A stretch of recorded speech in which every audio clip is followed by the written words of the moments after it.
This podcast is brought to you by Most Valuable Podcasts, leading the league in podcasting entertainment.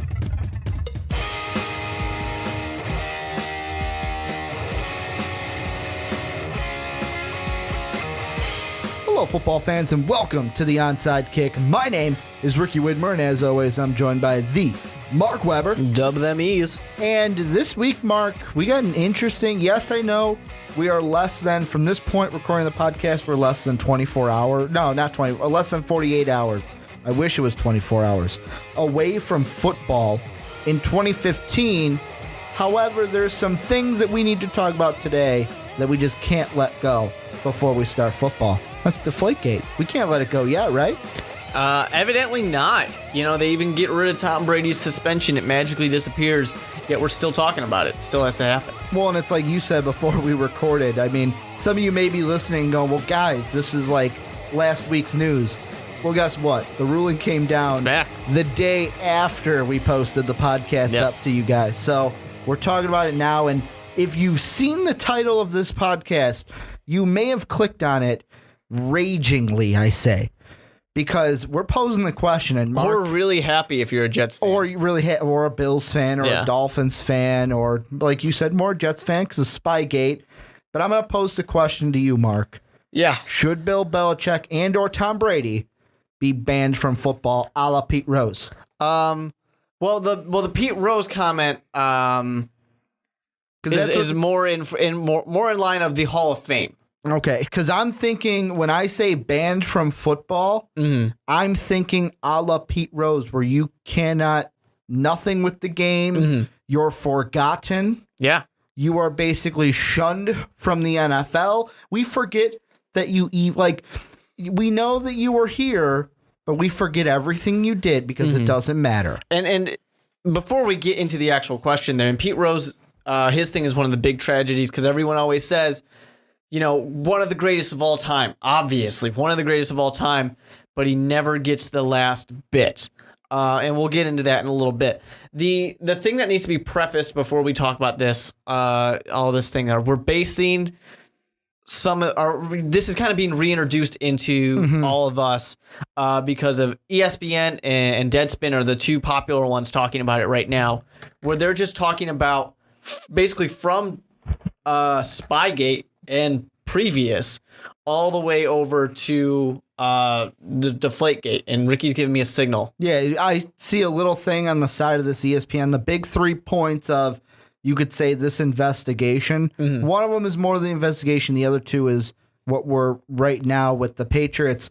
It's in the Spygate investigation, Goodell ordered NFL execs to stomp 8 videotapes to pieces. You had from 2000 to 2007, Patriots recorded opposing coaches' signals for at least 40 games. And then during their early Super Bowl run, the low-level employees of the Patriots were asked to sneak into opposing locker rooms to steal playbooks. Which the part of that amazes me the most is that it became such a common thing. I mean, this basically became a sitcom.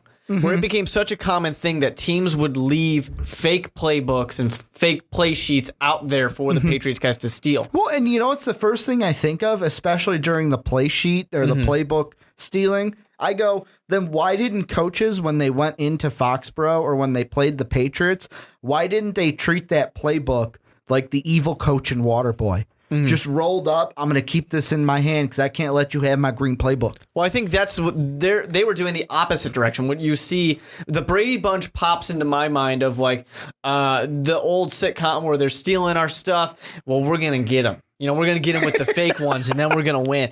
You know, that's what comes to my mind. I say the Brady Bunch. I think it was a Brady Bunch episode, but it's probably been a million Did you episodes. only say that because we're talking about Tom Brady?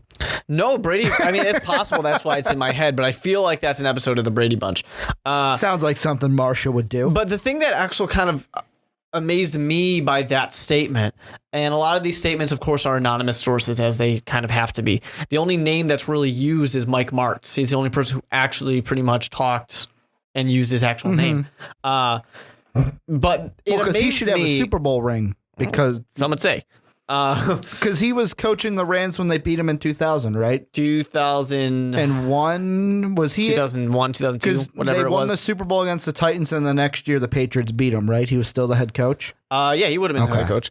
But what I'm saying with this is, it amazes me that all this is going on and nobody just says, "Hey, this is bullshit.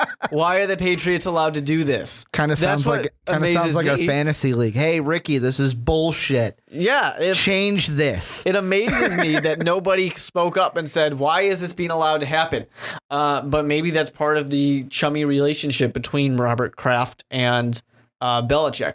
Funny thing, Belichick is always the guy who is seen in meme land as Emperor Palpatine from Star Wars, but maybe it's fucking Robert Kraft. Robert Kraft is the guy who helped push Goodell into the role of commissioner. I get, and he apparently to have him in his pocket. I can't think. There's no one above Palpatine. He's the Grand Emperor, right? Or yeah, the evil it's one? him. It's him. He controlled everything from episode 1 on. That would make Belichick Darth Vader. Then what would Tom Brady be? Tom Brady? No. Tom Brady can still. Well, okay. Or would Darth Maul be Belichick and Vader would be Brady? No, Ricky. What it would be. I'm trying to figure out the Star Wars reference here, Mark. I got your Star Wars reference. And the real hardcore Star Wars fans will appreciate it. Tom Brady is still Darth Vader, but General Tarkin is Bill Belichick. General Tarkin's technically, this is getting really nerdy, guys. Technically, General Tarkin is Darth Vader's boss. Okay.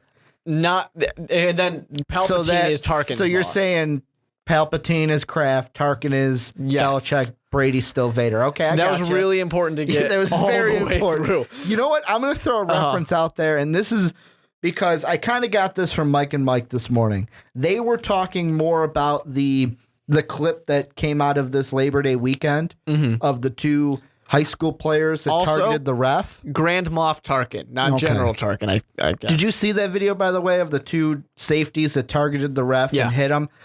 And I think it was Greeny used the reference of Karate Kid, where it could have been the coaches saying, sweep the leg. Are you okay with that? Do you have a problem with that? How do we know that Belichick, if this was his idea, well, obviously it's got to be either his idea or Kraft's idea. He tells the exec, they go, no, I don't want to do that.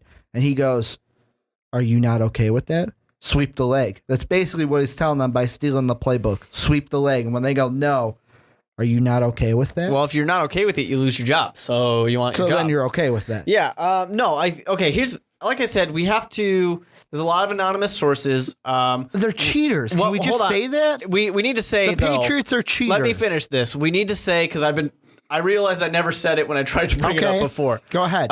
We need to say that there's no guarantees that this article is 100% accurate. You're talking about the Deadspin one. Or ESPN's. 100% accured, 50% accurate, 25%. We don't know how the percentage of accuracy here, especially when there's anonymous sources and things like that.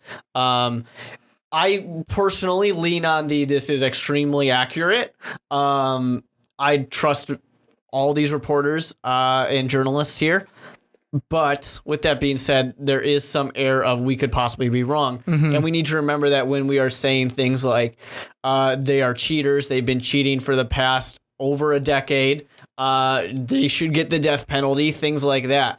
Because if this was the NCAA and the BCS, we'd be saying death penalty. We would. They'd be getting Penn SMU, State style. Penn State SMU treatment here. They would be done for years. I mean, we would try and aim because Penn State got off really easy, and not initially. Initially, they got a decent punishment, but we would be looking at like SMU territory of you guys will be destroyed, and you will never come back from this because that's what it is. If you have been cheating and disgracing / disrespecting the NFL for what is it, like 15 years now, then that's a joke. I mean, that really, they're saying from like 2002 to now, they have been doing things like this. Just for if we do have some younger listeners out there, that time is not just Roger Goodell. So if you've been a football fan and all you've known is Roger Goodell, some of that time was Paul Tagliabue. However, Goodell was still the COO of the NFL. Still heavily involved.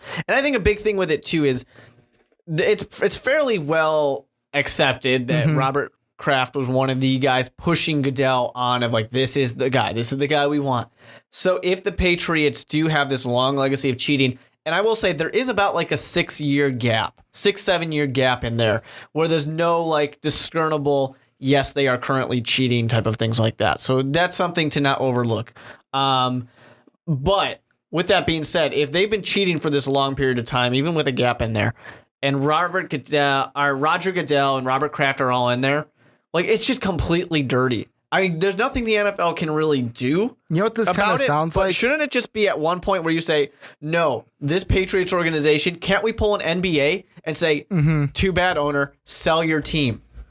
Ooh. Because why? I mean, I'm not saying the NFL should do that. You want to know why that would never happen in the NFL? Roger Kraft. Because, well, Robert kind of Kraft, but it's in the NFL, the owners have way more power than the owners in the NBA. Plus, in the NBA, even when you went to, I mean, there weren't all four David Stern, but when what's his face, the Clippers guy that I forgot his name, that the one you said that you mentioned to sell his team, I forgot his name. Doesn't matter. He was a racist, anyways, or sexist. I can't even remember what he was, what he had said. I think he said a racist comment. That's why he had to sell the team. But Donald Sterling, that was it. And the owners in the NBA are more sided with the commissioner. Yeah. And especially on that one where the owners voted, all of them, you sell your team. Well, to be fair, I think in the NFL, the owners would say, yeah, Robert Kraft, get the fuck out. In the NFL, if there was a vote. Well, I feel like it's more not, it wouldn't be owners with commissioners side by side. It's more of, and you see this every single time we talk about Goodell having to talk to the owners, it's combative. Like, okay, we got to get this done. I don't know how the owners are going to, it's more of a confrontational thing. Which is not how it's supposed to be. It's not. The commissioner is supposed to not only represent the league, but really represent the owners, is who the commissioner is kind of more in line with, as opposed to the Players Association. It's typically owners v. Players Association. And Roger Goodell, yeah, he's kind of in the middle, but he's more towards the owner. He's supposed to be, it seems. No, I'm not necessarily saying that Kraft needs to sell his team or they need to be destroyed. But if these things are accurate, like, there is no bouncing back from that. You can't just let this team continue to exist after disgracing the NFL so many times. And I know me and you are torn on this, what I'm going to bring up right now. If it's true, Patriots, stole playbooks, signal called, deflated footballs. I'm all for banning Belichick from football, saying, bye-bye, you cannot be a part of this job anymore, not even anywhere. Bye-bye, you're gone. Go coach in college if you want. 2, Brady, bye-bye, you're gone. 3, and this is the part where me and you are torn about, vacating the Super Bowl wins. Yeah. You know what? You won a la Reggie Bush. You know what? Those Super Bowls, they didn't happen, kind of a thing. Because the one thing, and I know, Mark, that you're the guy where it's like, well, you know what? You can't vacate those Super Bowls because they happened. I'm a little bit of leeway where I'll work with you. Maybe Patriots, fine. You can have them because your team won the Super Bowl. But in regards to like Tom Brady, since we're banning him anyways, I mean, if we're talking about, Tom Brady, he won this many Super Bowls. No. You get banned and your Super Bowls get vacated. You are now worse than Dan Marino, kind of a thing. And I'm all for that if they're found for cheating because, I mean, we hear this saying all the time from Goodell, from the owners. Whenever we have anything in the NFL, we hear this phrase, and that would be the only way to make it true, the integrity of the game. How many times do we hear, well, we just want to keep the integrity of the game. Well, this is true. Obviously, cheating isn't keeping the integrity of the game. Ban them, get them out of football. Bye-bye, pretty boy. The one thing about this, though, I think we already know that the Patriots have cheated. It's been proven they've cheated. and Deflategate, even though like we said, like I have said, the biggest thing about Tom Brady's suspension, even though I did think it would stick, was there was no smoking gun. We did not have videotape of Tom Brady. There could have been a smoking gun, though. I mean, deflating balls. Well, there could have been a smoking gun, but they never were a part of the process. The two employees that were suspended. That's not what I mean by smoking gun. I mean, smoking gun is you shot the man and we see it in your hands. The evidence, yeah. However, if the two that were suspended, if they were involved in the process, sure. I feel like the court never overturns this appeal. And the thing is, too, though, that deflating the ruling, I should say. Deflategate, and as much as I hate having to keep saying Deflategate, you know how I feel about this. Ballghazi, as Deadspin likes to call it instead. That's actually fairly minor. I mean, I still stand by. Even if those balls were fully inflated, the Colts were going to lose no matter what. They were not as good of a football team. Hold on, though. Let me try and get to this. Yeah. So that's not what I'm worried about. And we already know that they cheated. Because it's minor. We already know they cheated with Spygate. Mm-hmm. Everybody accepts that. It's just compounding. It's compounding, and the worst part of the whole thing is the supposed Roger Goodell, Jeff Pash cover-up. The cover-up sponsored by the NFL to say, we're going to sweep this under the rug. We did our investigation. For those of you who can't see, that's air quotes. And then we're going to come back the next day, lock the doors, shred shit, and tear up some tapes, destroy them. That's where it gets bad. And if this is all 100% accurate and everything like that, should Belichick maybe be banned? It's hard to argue that he shouldn't, but it's kind of too late. Should Tom Brady be kicked out? Maybe, but it's kind of too late. You know, if you did it right after right after vacate Spygate, the wins. Vacate them. That's why I am more of the I don't think vacate, and I'll get back to this point in a second. I don't necessarily think vacate. I'm more of the Pete Rose treatment of one of the greatest of all time, but you're not going to be in the Hall of Fame. So, and there are steroid era players who will have the same situation from baseball. Okay, here's the difference though. Pete Rose can't be in the Hall of Fame because he's banned from baseball. Yes. That means he can't even be up for a vote. In baseball, steroid players can still be up for a vote. They can't. They're not going to get in. They're not going to get voted in yet. I feel like as we get more and more of the old writers start cycling out and the new young, I would even say like us, because we're getting up there to where maybe even guys in their 30s get like shuffled in. There's more and more youthful writers that'll say, fuck it. Like, it was steroids. Everyone did it. It made the game fun because we actually had offense and we weren't going through 1-0 pitcher duels. And they can still get voted in. I'm all for you're banned from football, Tom Brady. You will never get into the Hall of Fame. I still have to come back to Roger Goodell. I have not forgotten about that. I will come back to him because he's not totally clean. And this, I need to get back to the league sponsored cover up essentially. But the last thing I really want to say for Tom Brady, I think the biggest slap in the face though is for go ahead, have your career, be as good as you want, Tom Brady, but you will never be in the Hall of Fame because that is the last hurdle. You know, for these players, I mean, I hate to say Madden as an example, but look at Madden and like my player and franchise stuff like that. The last goal is to get into the Hall of Fame. So for all these competitors, these athletes, they're so competitive that they want to be the very best. They want to show that I am among the, 5 best players of that year because I got into the Hall of Fame. I was a first ballot. To go in at the end and say, sorry, Tom Brady, you'll never get in. That will bug him for the rest of his life. Yeah, vacating the stuff will probably bug him too, but he's going to sit there and go. That's why I say you got to do both. But he's going to sit there and say, yeah, but I got the tape. Watch the tape. I won that game. At least with the Hall of Fame, you will never wear the jacket. You will never be in the Brotherhood. I get it, but I feel like it's kind of like when they vacated Bush's Heisman. Yeah, you played great that entire season, but guess what? When we remember you as a Heisman, no. The Heisman Trophy commercials, we never bring up Reggie Bush. We don't bring him up, but we still remember that he won I've totally almost forgotten him as a Heisman. Great season, but to me, he's not a Heisman because it was vacated. But that's what I feel like we have to do with Tom Brady. The thing about that is, though, if they were found cheating. The thing about that, but we know he cheated for those. That's the thing. You know what I mean. We know he cheated. You for know those. what I mean. So that's why I feel like it's kind of too late in that sense. But like the thing about the vacation of wins, like what we Joe Pa, for example, we took away his wins, but we all know he has the most wins in college football history. Those wins are there. We can see them on paper. We can see that the Patriots won with quarterback blank.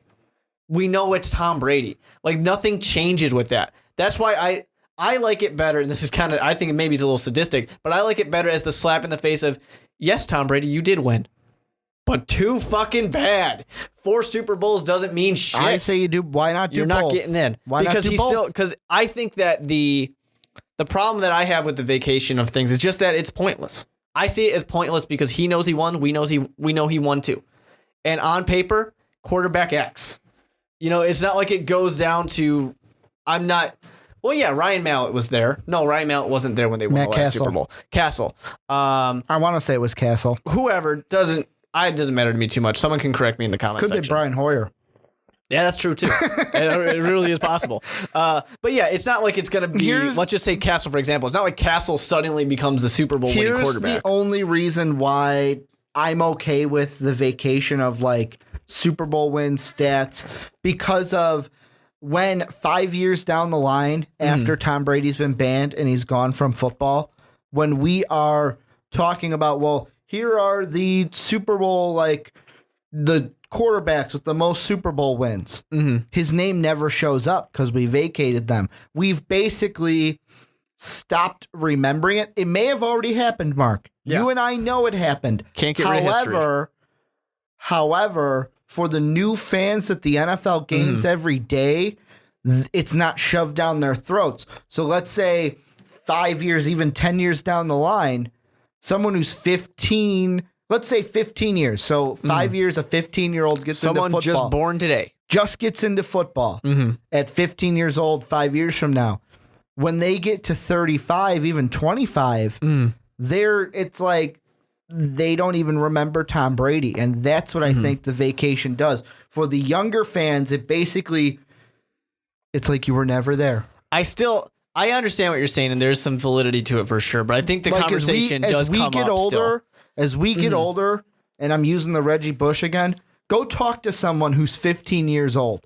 Or maybe even a little bit younger. They probably don't know who Reggie Bush is. Won't remember Reggie Bush because no one talks about him as a Heisman. But I think the only thing that I still have the issue, and this is just our hang up here, and we're going to continue to have it, is just that Reggie Bush is different because he won a Heisman. Tom Brady won 4 Super Bowls. He's going to come up in conversation.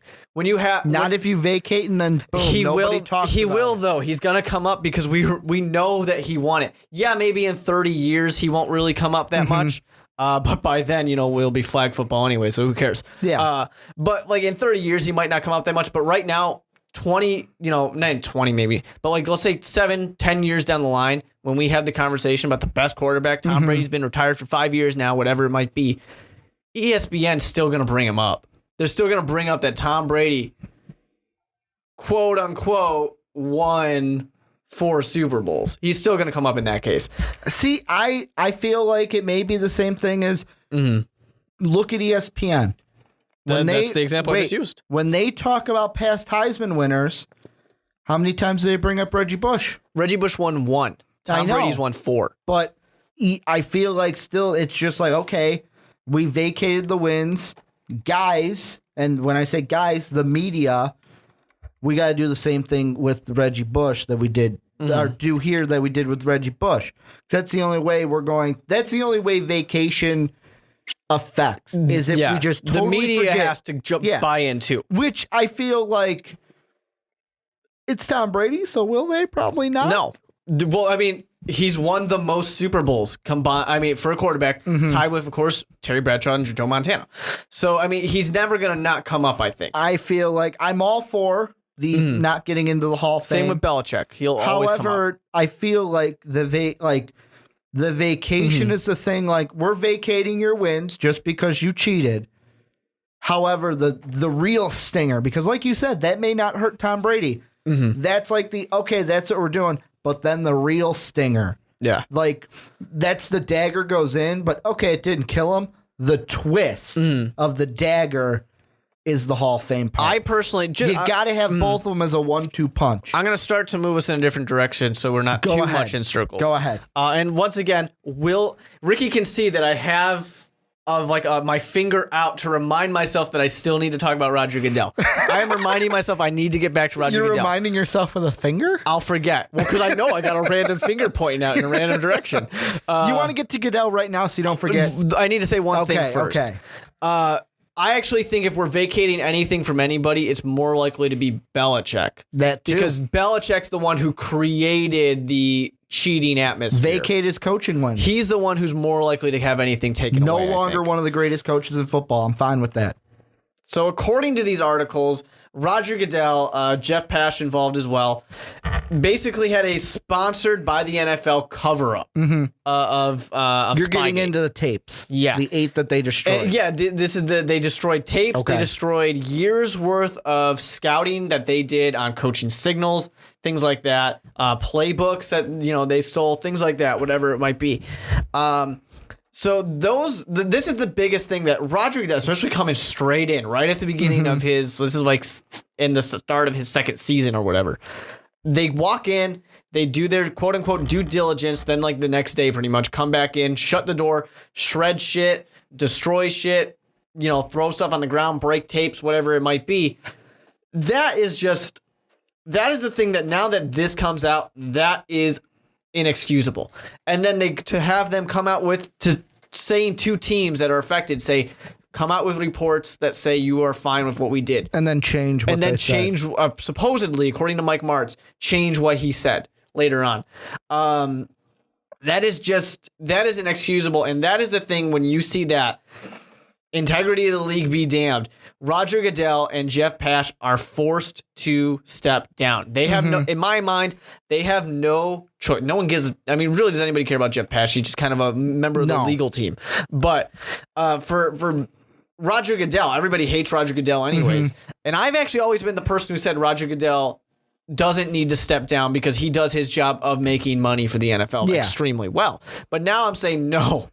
And that's all changed if this is true. If this is accurate, Roger Goodell needs to leave immediately, and we need a new commissioner who's going to not sweep stuff under the rug, who's not going to cover up the scandal created by the organization of his friend who pushed him into his job. Do we know if this is for sure true?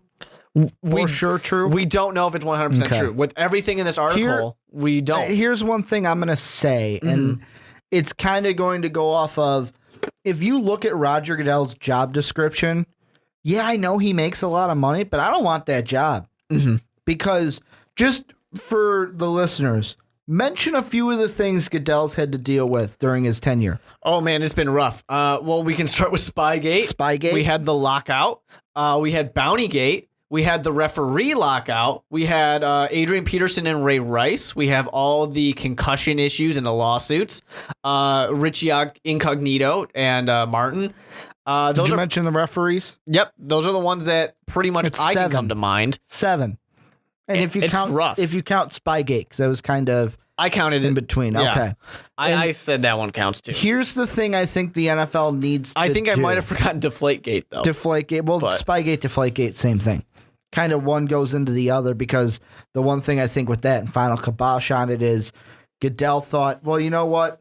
Penalties should have probably been steeper for Spygate. I'm going to get him here. I don't think he thinks that they should have been steeper. It's more of the owners saying, you better not let the Patriots get away with another thing.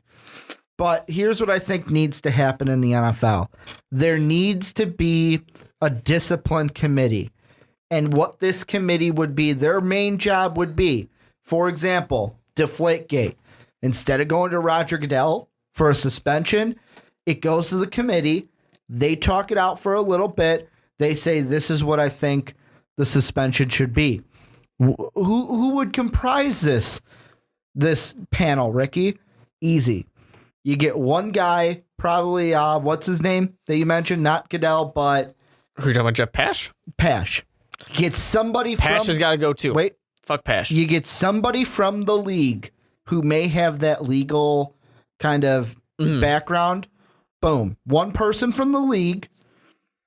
You get either an ex-owner or an ex-exec, kind of like, and I'm only throwing his name out there because he's the guy I think of, kind of like a Bill Polian, where used to be in the front office of a team but isn't no more. Isn't no more. Maybe an ex-coach, not like I'm still looking for coaching jobs. These are all people that I am done with football. Yeah. Maybe an ex-coach and a retired player, because then you are covered. You have somebody that can, an exec, a coach, a player, someone from the league, and then maybe like a fifth person. So the reason why you want to keep the panel at an odd number is because if there's ever a vote, you're never going to have a tie. Yeah. It's always going to be 3-2. And that last person, I personally would say for that last role, it should be someone who's really not related to the NFL at all. Yeah. Just get some random ass person. I don't know. I mean, not like, you know what I mean? Not a random ass person, but like get a legit, just I'm a lawyer, you know, type of thing like that. Yeah, I think that's good, but I think that's. And then how it would work, just before, just so I can finish it, Deflategate, I'm going to use that as an example, goes to the committee. They would say, and they would vote on, first, does it need a suspension? If it does, let's say they say yes, 4 games. Here's your suspension. Yeah. It could either go one of 2 ways. It could go, here's your suspension, or it gets slid over to Goodell. What are your thoughts? Because he is the reigning king of the NFL. He signs off on it. Boom, it goes. Or he goes, you know what, guys? Think about it a little bit, kind of a thing. Kind of like checks and balances in our own government. Yeah, the legislative and the executive in this case, where he can send it back. He can veto it basically and say, nope. And he can go, guys, you know what? Think about it. Otherwise, just sign off on it. Because I feel like all these things that are happening, it's kind of bogging Goodell down. Well, plus he can't do everything. He's proven to be incompetent at this stuff anyways. Yeah. All of his suspensions get reduced or thrown out. Not all, but pretty much every single one of them gets taken away. So I think this would negate that a little bit. And like I said, this way, the Players Association can't bitch because there's a former player. Yeah, but they probably will anyways because that's their job. A former player. Too. If you want it, fine, have 3 former players, but the number has to be odd. Yeah, and it has to be odd. It does get tough. Of course, people are going to complain about allegiances and stuff like that. Like, oh, but Terry Bradshaw's the coach. We all know who Terry Bradshaw is going to support. The Steelers. He's never going to throw Terry Steeler Bradshaw, under the bush. in my mind, wouldn't be also another. I'm just using that as an example because we all know who he is. Another stipulation that I just thought of because you said that. If they're a former coach, if they have any ties to a media outlet, you can't be on this committee. I even think you have things like, all right, let's say let's say Terry Bradshaw's on there and Big Ben somehow has something that comes up. All right, Terry, you step aside. Yeah. We're going to put John Gruden in there. Yeah, he's the other guy instead. If there's a conflict of interest, I mean, that's different situation. That's simple. That's law. Yeah. Right. I mean, that's how lawyers work. You have conflict of interest. You excuse yourself. There needs to be a discipline panel. And the thing I'll say about that, there should be one. That would be good. I think we've proven that we really need one. But it's something that should be introduced by the new commissioner, assuming that all this cover up is true. And assuming we can even prove it. Because really, it's going to be really hard to prove something where all we have are anonymous sources at this point because it happened 6 years ago. Actually, this happened like 8 years ago. So yeah, this is something that needs to be introduced by the new commissioner because integrity of the league is all you've been putting. Like that's what your namesake has been, Roger Goodell. The integrity of the game. Integrity of the game. Integrity of the league. Game. This is what you have been saying all this time, and you've proven that you haven't been following it yourself. I mean, essentially, this is impeachable, right? If it's true, this is impeachable. Get him out. Hey, it makes Bill Clinton look like a slap on the wrist. Yeah, I think we could get into that if we really wanted, but I mean, I would say that this is more of the Richard Nixon scenario than I was thinking Watergate as well, but than a Clinton example. Well, I was saying that Clinton's looks a lot least like not so bad. Yeah. He just got a blowjob and lied about it.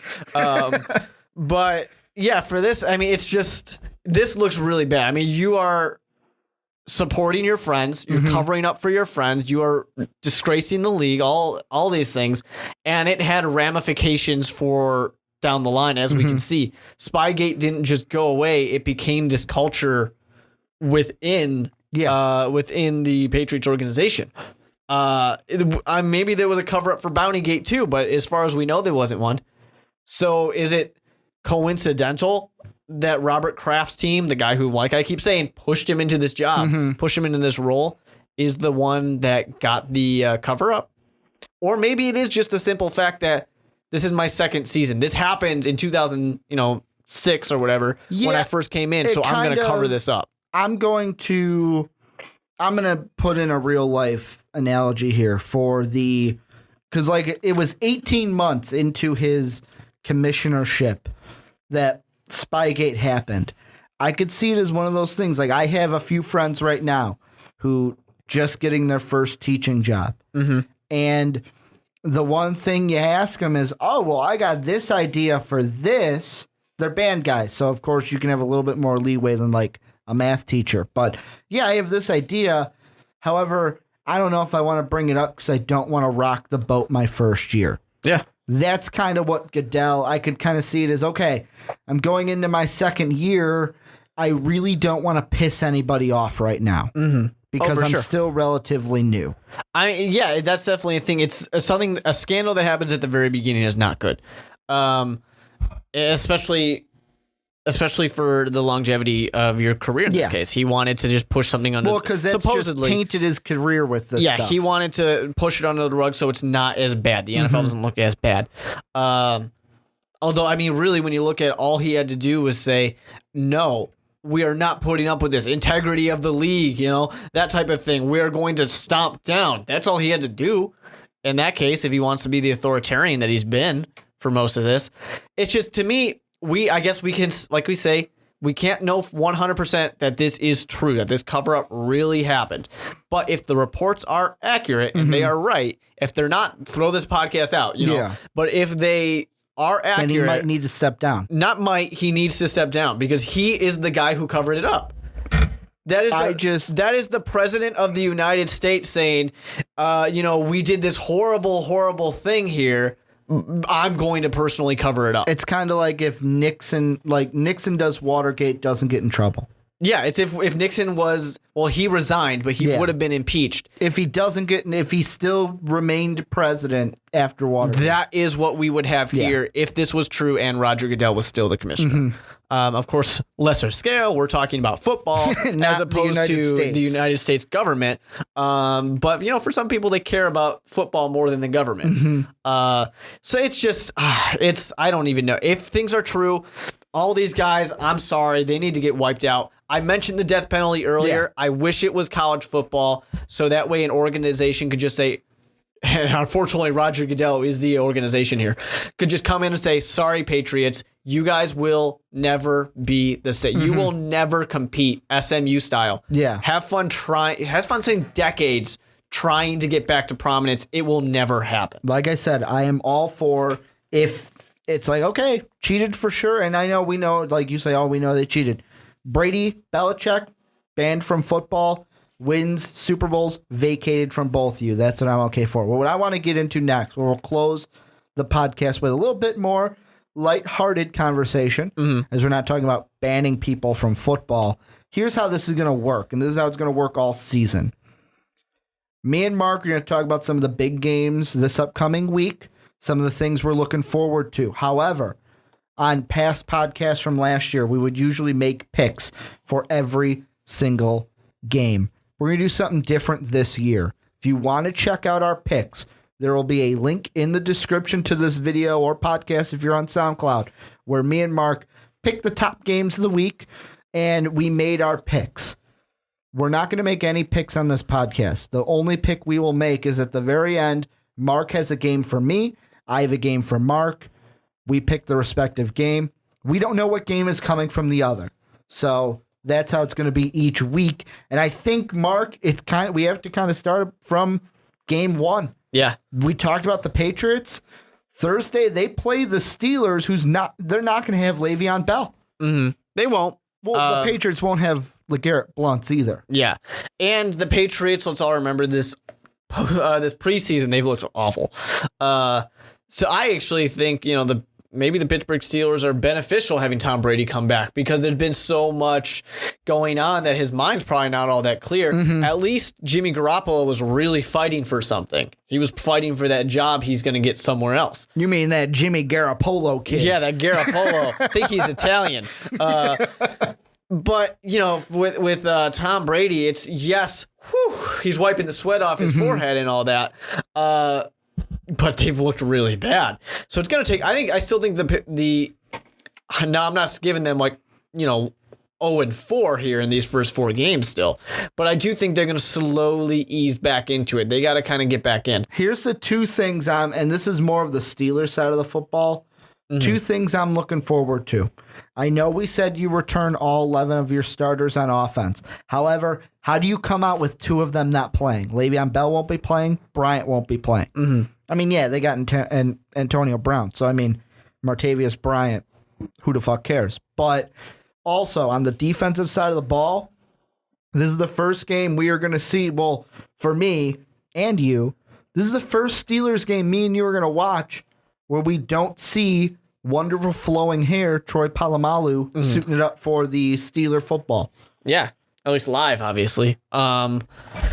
I think I'm really excited to see some Todd Haley offense and how it continues to progress. And that's why, Le'Veon Bell, he's not there, but I still think we're going to have Big Ben being a great passer, not being able to be knocked down because, of course, he's Big Ben. And I think they're going to be able to throw on this Patriots defense. And you might have had a defensive play win you the Super Bowl, but you're not a defensive team still. No, you're an offensive team. And people are ignoring that because and the Steelers have always been defense to steal curtain. Yeah, but with a good offense too. Yeah. And I think people have been ignoring that just because of that defensive play. I will say though, Mark, it is kind of hard not to ask you at this point, what's your pick for this game? It is very hard. That's what we're used to. But let's move on to another game. Here's a game that just intrigues me for this week because if you look at the line, it's even. When I see that, it's like, okay, we don't know who's going to win. Obviously, we don't know who's going to win or lose. Brian Hoyer starting his first game for the Texans. The Chiefs, Chief fans are kind of mad at me at my prediction of the team. This is an interesting game for me in Houston because of more so the Texans side of it of Brian Hoyer at quarterback. What can we expect from this Texan defense? That's why I'm going to watch this game on Red Zone. Ricky, you don't watch games on Red Zone. You watch the end of drives on Red Zone, Ricky. No, I don't know. If I'm over at Dave's house, he's got DirecTV. They've got individual channels for all of them. I'm not a Red Zone watcher. They don't for me. I love Red Zone. I am a Red Zone guy. I like seeing the whole game. That's me personally. I'm one of those. Once you go commercial free, you can't go back. Oh, that's true. You can't go. I cannot watch a game on Fox. I can't. You can just because commercials blow my mind. Record it and come in 30 minutes late. I can't. Then you don't have any commercials. But anyways, I can't watch it late either. To talk about the Kansas City Chiefs and the Houston Texans. The chefs and the Texans. This is going to be, this is a close matchup here. I actually think that the Chiefs have a good ability to pull away with this one. My big thing is that defense. Yeah, I was going to say, except for the defensive line is just so terrifying to go up against. You've got J.J. Watt, Will Fork. Is Clowney good to go? I thought he was. If he's good to go, it's like, boom, mind blown. You also got Cushing, even though some people are kind of low. Like that, I read something today where someone's like, well, if Brian Cushing doesn't have a good year, they could move on from him. I'm like, what? Move on from Brian Cushing? Are you crazy? He's a madman. The only thing on this defense that doesn't scare me is their secondary. And with the Chiefs, Fortunately, they don't throw touchdowns anyway. I know. Well, the Chiefs, unless all you got to do is double team Jamal Charles and Travis Kelce, and you're good. Because to me, I know, I'm going to mention his name because I'm going to throw him under the bus. I know one of our big listeners, Josh, he was disappointed was the phrase he used with my Chiefs video. But Josh, and I'm speaking to you right here directly. Yeah, Jeremy Maclin may have looked good, but until you score a touchdown with a wide receiver, I am going to continue to think you can't score with wide receivers. Yeah. That's what I'm going to think. You're doubting until you're proven wrong. I mean, look at Dwayne Bowe. Over to Dwayne Bowe. Used to be great. Alex Smith comes to town, doesn't throw to wide receivers. I just think the biggest thing that hurts Houston to me is just very mediocre quarterback play. Brian Hoyer. Or Ryan Mallett. They're the same thing. Tom Savage. Tom Savage is worse than both those guys. But it's just mediocre play. I mean, we've already seen what we got out of Brian Hoyer. Hoyer does have some upside, though. I mean, he did play well in Cleveland before he got injured. Yeah, he did play well for a little bit, and then things went downhill. Notice how I quickly said before he got injured. Went downhill pretty quick. But no, he did pretty well, and people thought he was the real deal. Then nothing happened afterwards. So I just don't think there's anything to... I mean, and the thing about these two guys, too, is when you're in training camp and not one of these quarterbacks just blows the other guy out of the water, wins it, I don't feel good about that. If I'm a Houston Texans fan, I'm like, Brian Hoyer, why couldn't you go out and win the job? Why did it have to come down to the end of, all right, we're going to go with the best option, and it's Brian Hoyer, because Ryan Mallett is not good enough to win it. We don't have Russell Wilson going out there and beating Matt Flynn. We don't have Matt Flynn going out there again in Oakland and losing his job. We don't have that type of situation. We don't have Tyrod Taylor out there. I was just going to mention going him. up and winning that job. He did win that job. Yeah, he won that job. And I was going to say, he is the only reason why that Bills-Colts game is intriguing to me. Because, I'm expecting the Bills defense to be good, but can Tyrod Taylor still play when the starters are out there for Indy? Yeah. And also, I think a lot of people are sitting there looking at Andrew Luck going, man, make a statement. Make a statement against a good defense in that first game and just go out there and throw 4 touchdowns. I mean, make a statement and throw 4 interceptions too if you want. I would be interested to see that. But either way, throw 4 of something. People are going to be looking for that. That's going to be a fun one to watch. I mean, we've got this week alone, we have the Texans had a quarterback battle. Hoyer's going to start over Mallett. The Browns had a quarterback battle. We've got Josh McCown starting over Manziel. The Jets had a quarterback battle. Their main QB got punched in the jaw. Face. He got street fightered in the face KO. Fitzpatrick's going to start for the Jets. Tyrod Taylor wins the job in Buffalo. Kirk Cousins is starting in Washington. And then in Tampa Bay, you have Winston and Mariota, rookie via rookie, and that one. And I believe those are the main ones that had quarterback battles, unless you want to count the Eagles. But we all know Sam Bradford was going to start. Well, I mean, some people thought Tim might do it. Timmy T. Oh man, I was excited when Barkley got traded. Let's talk about that. Yeah, let's talk about that. I was so excited when Barkley got traded. If you know me, when Tim Tebow came into the league, I was a Tim Tebow hater. Yeah, you still are. Kind of one of those things. No, I don't hate Tim Tebow anymore. You're a hater. I don't hate him. I actually wanted to see him make the team. I was excited when they traded Matt Barkley. Let's be real. You wanted to see him make the team to complete the destruction of the Eagles. I feel like if there's anyone that can run the Chip Kelly offense, it's a guy. There's either 2 quarterbacks in this NFL. The ball. He can't throw it. 2 quarterbacks in this NFL that can run that system. Tim Tebow and Marcus Mariota. That's it. No, Tim Tebow can't, because he can't throw the ball and he's too old. He can't run anymore. Nah, he's slowed down so much. He can't do anything. I mean, that's why he's not there still. Got a point. But my joke that I made to you immediately as soon as Barkley got traded was Chip Kelly is finally, his plan is coming together for how he is going to fully destroy the Philadelphia Eagles. You know what was even funnier than yours? It was a comic strip, and I retweeted this from, I don't even know who it was. I just saw it, and it was a comic strip of 2 Eagle fans standing behind Chip Kelly, and the Eagle fans are like, the one just says, yeah, you don't think he's a Tebow fan? And it's just Chip Kelly Tebowing.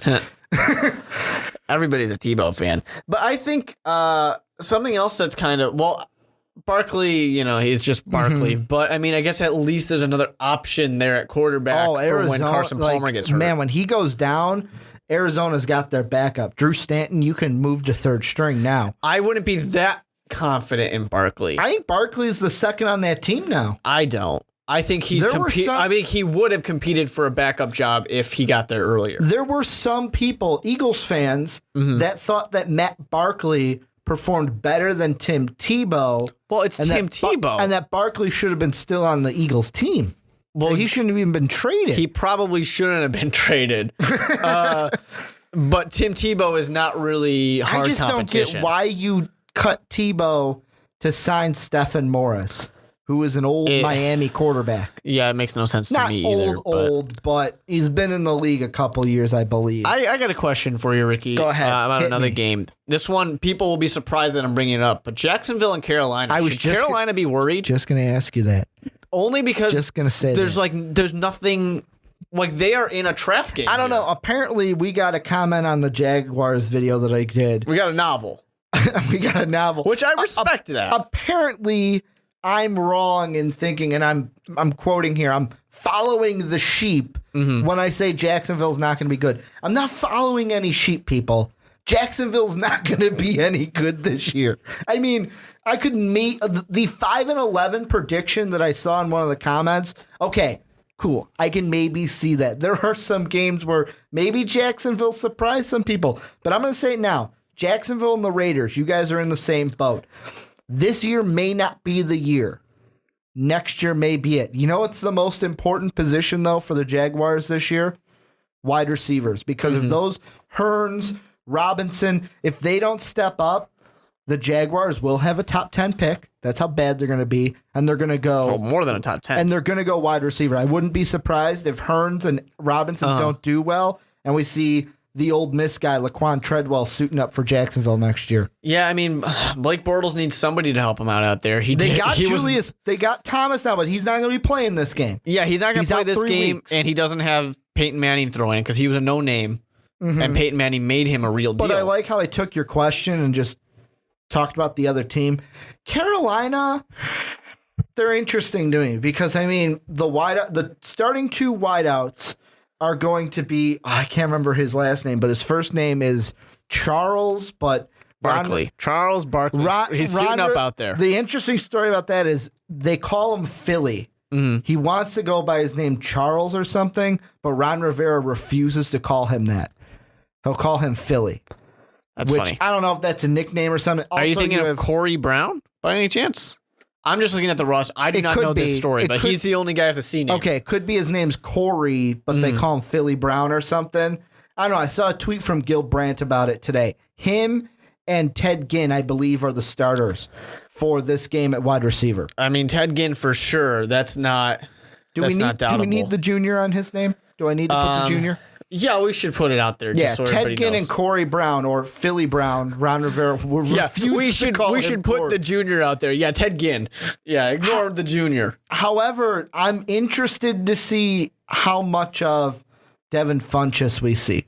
I mean, he has to play some. I mean, I'm hoping I'll be honest, I'm a little biased in this game because I'm hoping the Panthers do well because in fantasy, I'm going to throw a fantasy thing out there. I'm in a dilemma this week. Do I go with, and I'm not going to listen to what you say because you're in this league.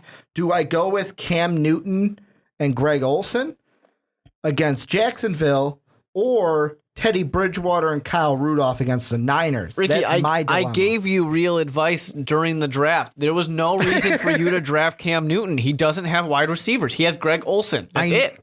That's all he's got.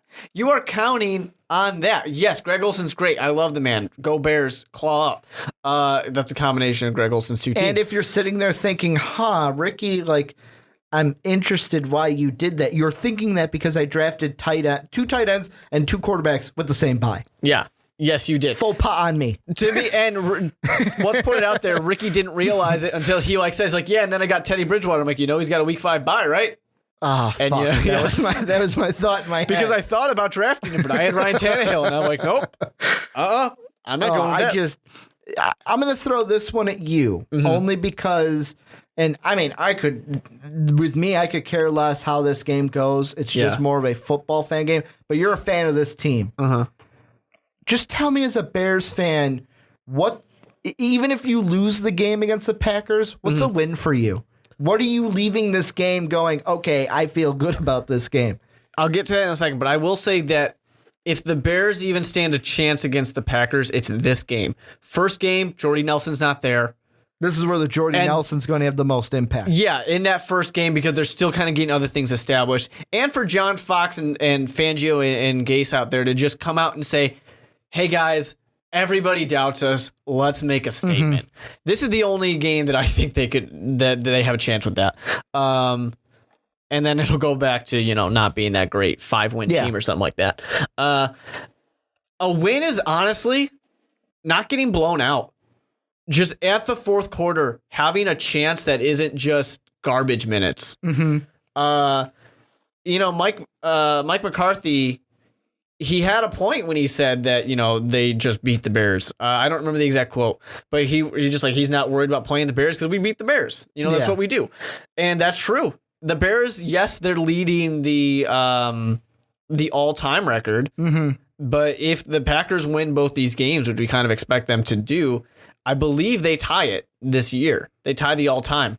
So honestly, it's just being able to compete at the end. If the Bears have a chance, even if we get down to it and I see a Jay Cutler interception at the end, if it was down to we could have won it with a touchdown, that's a win in my book. Because that means we competed, which is something we can't do and haven't been able to do against the Packers in years. I'm going to throw this out there, and this is kind of a foreshadow to a video that's going to be up. It's either up right now or it's going to be up a little bit in the future from this podcast going up initially. Is my way too early mock draft? Because you got to throw one of those out there, right? Before the season starts. This is going to be the most important season for Jay Cutler. The reason being is, number one, I don't see the Bears as a good team. I believe when I mapped it out for my wins and losses, the Bears have the 9th pick in my 2016 draft based on the records for this year. And at number 9, if he's still sitting there, if Jay Cutler hadn't had a good season, there may be a chance the Bears go, Connor Cook's there. Fuck it, let's take him. I'm scared of Michigan State quarterbacks personally. Or here, to ease your pain, Christian Hackenberg's still there. Fuck it, let's take him. I think the guy from Cal, fuck it, he's there. The point is, they'll think about taking a quarterback at their first round pick. Jay Cutler's in his 30s. They got to think about it. But yeah, you're right in saying this is a big moment for him. His play throughout the season really decides whether John Fox and Ryan Pace say quarterback is our number one need. We need it in first round, second round, for or our team. It is our 3-4 need. We'll get one in the third round and start to develop him a little bit in like a 2-year plan. Or maybe they say, hey, we didn't cut Fales. We still can develop him because Jay Cutler's going to be gone in 2 years, maybe 1 year. So just one more year for Fales, and then he's ready to go. I'm going to throw this out there only because our newest staff writer on mostvaluablepodcast.com wrote up a little preview about the Bears-Packers game this week and kind of the rivalry. In 12 starts, do you know off the top of your head Jay Cutler's record against the Pack? Against the Packers? I think he... 12 all starts. All time. Well, 12 starts with the Bears, 13 starts overall. I believe he has won 2. He's 1-12. 1-12. He's 1-12, including one game with the Broncos and the NFC title game. And he's had 14 touchdowns and 22 interceptions against the Packers. Yeah, the Packers just get him every time. And that, inflated a little bit, I believe. Did he throw a lot of interceptions in that game where Aaron Rodgers just blew you out and had 6 touchdowns before half? Probably. A little bit inflated maybe from that game. Well, I think a thing, too, with Jay Cutler against the Packers, I think a big thing for Jay is he makes poor decisions when it's directly on him. If he has to win the game for you, there's a good chance he's going to make a bad decision. He is a quarterback that does need support of a good team. And he has not had a good team for the majority of his time in Chicago. And Green Bay is so good that they just score all over the Bears defense all the time. It's not like when we had Lovie Smith's great defense at the end of, Brett Favre's career, at the beginning of Aaron Rodgers' career, where we could actually stop them. We've had a shitty defense for so long as a Chicago Bears fan that Jay Cutler has to throw it. And then he makes mistake. I mean, you put him in the situation that he does worst at. His numbers definitely are going to look bad against the Packers. Unless you have any more games you want to talk about, I got two that I want to just get your thoughts on before we wrap up. Number one, the number 1 versus number 2 picks in the NFL draft. Everyone knows my take. If you've listened to the primetime, the onside kick. I hate Jameis. I'm a Marcus Mariota guy. I'm going to be obviously rooting for Mariota. What's your take on the? What are you expecting from this game from the Rooks? I kind of expect a surprisingly decent game. I think we're gonna walk in and we're gonna talk about the fact that they're rookie quarterbacks. Rookie quarterbacks make mistakes. Maybe we talk about I think it was Peyton Manning that I don't think it was Peyton Manning. There's some great quarterback out there that had the quote of like, oh man, if my career depended on my first game, I wouldn't have played a second. Like I would not have played past my first season or something like that. Peyton Manning, I believe, lost to the Bengals in his first game. It's possible. And he went 1 touchdown, 3 interceptions. Maybe it is Peyton then. But yeah, it's like a quarterback that's just saying that, hey, I sucked my first game. It happens. He did. It happens. Terrible. And it's something that comes up, especially when you have a rookie battle, where we're going to talk about, hey, sometimes rookie quarterbacks are bad. Don't hit the panic button just yet. But I think, however, and I'm just going to cut you off for one second. I think we're going to have a decent game. Well, not many mistakes. If I'm a rookie, I'm thinking to myself, I'd rather be going up against another rookie at quarterback than going up against Peyton Manning on the other side of the ball. Yeah. Against Tom Brady on the other side of the ball. Big Ben. These guys where it's like, okay, if I make a mistake, it is going to cost my team and we are going to lose. It's one of those games where you walk in there and every drive counts. If I make one mistake, we are out of it already. It's just, I don't know. I don't expect there to be tons and tons of mistakes. Yeah, there's probably going to be a couple interceptions thrown by one of these guys. Maybe both of them combined. But I think it'll be a pretty decent game. I don't think it'll be anything too special. I don't think we see, Cam Newton going out there setting records like his first game. But I think we're going to have a pretty decent game. And it wasn't the Bengals. It was Dan Marino's Dolphins. And I was right. 1 touchdown, 3 INTs for young Peyton. Peyton, the next game against New England, 1 touchdown, 3 interceptions, 0 touchdowns, 2 interceptions. The best game he had was week 7, 3-0. And he did it against Cincy later in the season. So just a little bit of don't panic if bust your rookie quarterback. Just an example of Peyton Manning bust. The other game I want to get your thoughts on, mainly because A, one of these players is on your fantasy team. Great. B, just I gotta set my lineup too. Sunday night, the start of what everyone believes will be the Odell Beckham sophomore slump versus the Cowboys. Does everybody think that, or is that just us? I think it's everybody. Okay. Everybody is expecting a slump from Odell. I'm glad that people are jumping on the bandwagon with us. Everyone's expecting the Odell Beckham slump because they've talked about it on ESPN. Yeah, good.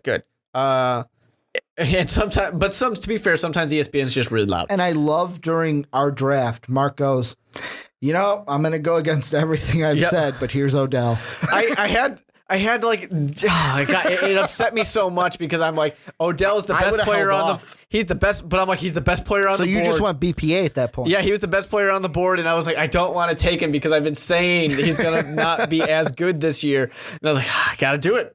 I'm going to kick myself if I don't go BPA. I think, I don't know. I mean, the Giants have what they need to be good, and it's the NFC East, also sometimes known as the NFC least. So who knows who's going to win? People yell at me because I say it's a coin flip division, but it's a coin flip division. It's a crapshoot. Except for the Redskins.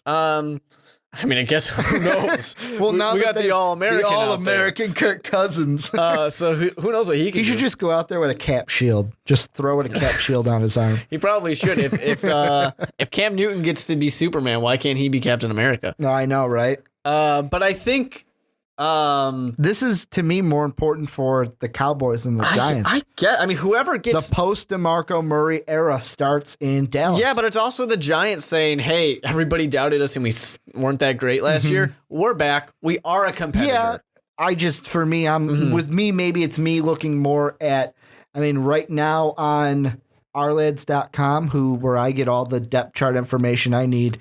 As of today, actually, Darren McFadden listed as number 1. Yeah, Run DMC. How is he going to be in the absence of DeMarco Murray? And I think on the other side of it, of course, Odell Beckham's got to make a stand. Victor Cruz hopefully gets back there. Eli Manning's got to really do it too. And no JPP. He's not going to be there. You mentioned, go to the Cowboys defense. How Greg Hardy, if he plays. Randy Gregory has been impressing in preseason. Can he get a couple sacks on Eli? Should be a great, I'm going to put it out there, great Sunday night game. Sunday night. But we are going to end the podcast. Do you want to give your game first or my game first for you? You can give yours. I'll let you give yours, and then I'll do mine. Here is your game for the pick a winner, Mark. Browns, Jets.